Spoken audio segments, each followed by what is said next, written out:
സുകുമാരൻ നായർ സംസാരിക്കും.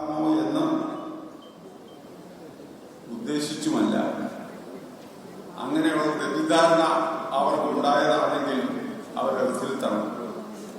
ശ്രീ രമേശ് ചെന്നിത്തല കളിച്ചു നടന്ന കാലം മുതൽ ഈ മണ്ണിന്റെ സ്വന്തതയാണ്.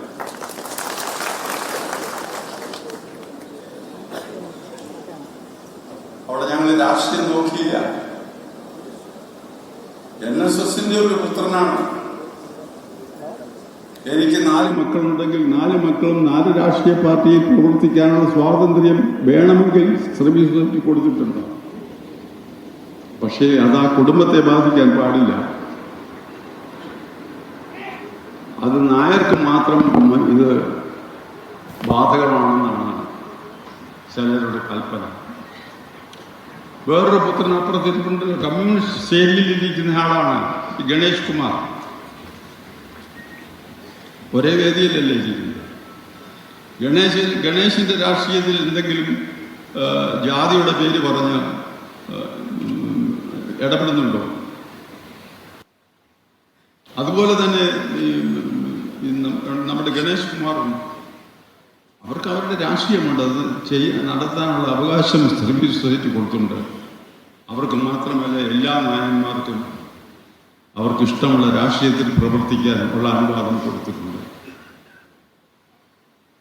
ആ അനുവാദം അവർക്ക് ഉപയോഗിക്കാം. അവര് കുടുംബം മറക്കരുതെന്ന് മാത്രമേ നമ്മൾക്ക് ആഗ്രഹമുള്ളൂ. അവർ കുടുംബം മറക്കാത്തവരായതുകൊണ്ടാണ് അവര് ആ രീതിയിൽ ഞങ്ങൾ ഉൾക്കൊള്ളുന്നത്.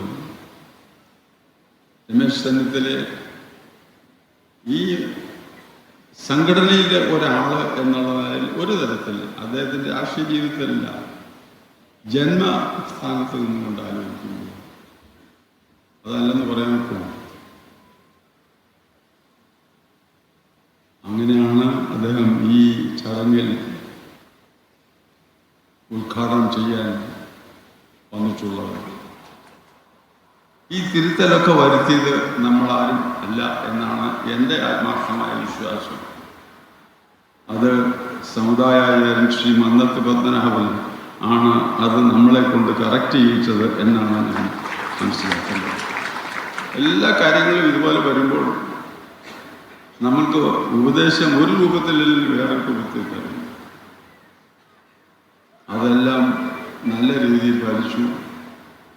ഇന്ന് ഇവിടെ നടക്കുന്ന സമ്മേളനം ഞാൻ 62 വർഷമായി NSSന്റെ അദ്ദേഹത്തിന്റെ ജന്മദിനങ്ങളിൽ പങ്കെടുക്കാറുണ്ട്. ഒരു കാലത്തുമില്ലാത്ത ജനങ്ങൾ, സമുദായ സ്നേഹികള്, ഇതര സമുദായ സ്നേഹികള്, രാഷ്ട്രീയ വേർതിരിവില്ലാതെയുള്ള എല്ലാ രാഷ്ട്രീയത്തിലും പെട്ട ആളുകള്, സഹപ്രവർത്തകര്, അതുപോലെ തന്നെ ഒരുപാട് ആളുകൾ രാഷ്ട്രീയ രംഗത്തായാലും സാമൂഹ്യ രംഗത്തായാലും ഒക്കെ പ്രവർത്തിക്കുന്നത്. VJ കുര്യൻ സാർ ഇവിടെ ഇരിപ്പുണ്ട്. അദ്ദേഹത്തിന്റെ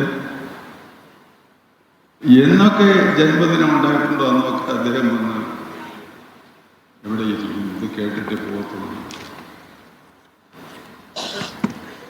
അപ്പം അങ്ങനെയുള്ള ആളുകൾ ഉൾപ്പെടുന്ന നേതൃനിരയിലും അല്ലാത്ത നിരയിലും സാധാരണക്കാരുടെ നിലയിലും ഒക്കെ ഉൾപ്പെട്ട വിവിധ ജാതി മതത്തിൽപ്പെട്ട ആളുകൾ ഇതിൽ പങ്കെടുക്കുന്നുണ്ട്. പുഷ്പാർച്ചനയ്ക്ക് കഴിഞ്ഞിട്ടും മടങ്ങിപ്പോയവരും ഇതിലേറെ ഉണ്ട് എന്നാണ് ഞാൻ കണക്ക് വെച്ച് ഞങ്ങൾ പരിശോധിക്കുമ്പോൾ ബോധ്യപ്പെടുന്നത്. അതുകൊണ്ട് ഈ പ്രാവശ്യത്തിൽ സമ്മേളനത്തിൽ നായർ സർവീസ് സൊസൈറ്റിക്കും ആ സമുദായത്തിനും ഏറെ അഭിമാനത്തിന് വകതരുന്നുണ്ട് എന്നാണ് ഞാൻ പറഞ്ഞത്. അതിൻ്റെ ഉദ്ഘാടകനായി ഇവിടെ എത്തിയ